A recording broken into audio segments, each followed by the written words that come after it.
কেমন করে ঘুমাও তুমি ফজর করে কাজা, এমন তো হতে পারে জহুরে তোমার জানাজা। জোরে বলুন সুবহানাল্লাহ। আর একটু জোরে বলুন সুবহানাল্লাহ। একবার সুবহানাল্লাহ বলবেন 80টা নেকি পাবেন। পড়লেন না এই নেকিটাও ছেড়ে দিবেন নাকি? এই নেকিটা ছাড়বেন না, ধরবেন ধরবেন তো জোরসে বলবেন যেন এই মাজমা এমন আওয়াজ হয় আরশে মুআল্লা পর্যন্ত আওয়াজ যেন পৌঁছে যায়। জোরে বলুন। কেমন করে ঘুমাও তুমি ফরজ করে কাজা, এমন তো হতে পারে জহুরে তোমার জানাজা। ভাই মুসলিম হয় না জন্ম নিলে,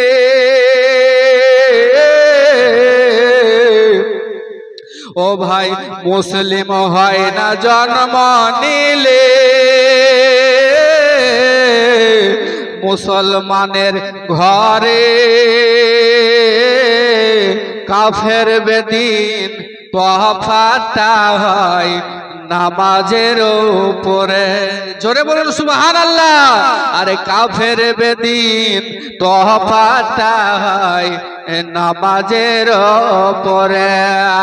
এ জীবনে নামাজ যেন ভাই, এ জীবনে নামাজ যেন ভাই না হয় কভু কাজা, এমন তো হতে পারে জহুরে তোমার জানাজা। বেনামাজির লাশ ভাই রে কবরে রাখিবে যখন, কবরের ওই মাটির চাপে পাজরের হাত ভাঙিবে তখন। জোরে বলুন সুবহানাল্লাহ। বেনামাজির লাশ ভাই রে কবরে রাখিবে যখন, কবরের মাটির চাপে পাঁজরের হাড় ভাঙিবে তখন।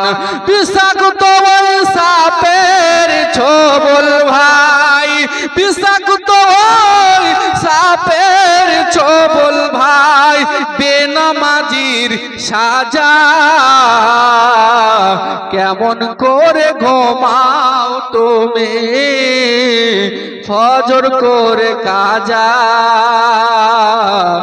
এমন তো হতে পারে জহুরে তোমার জানাজা।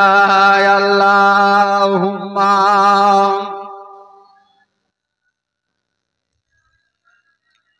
মাওলানা মুহাম্মদ ওয়ালা আলে সাইয়্যিদিনা।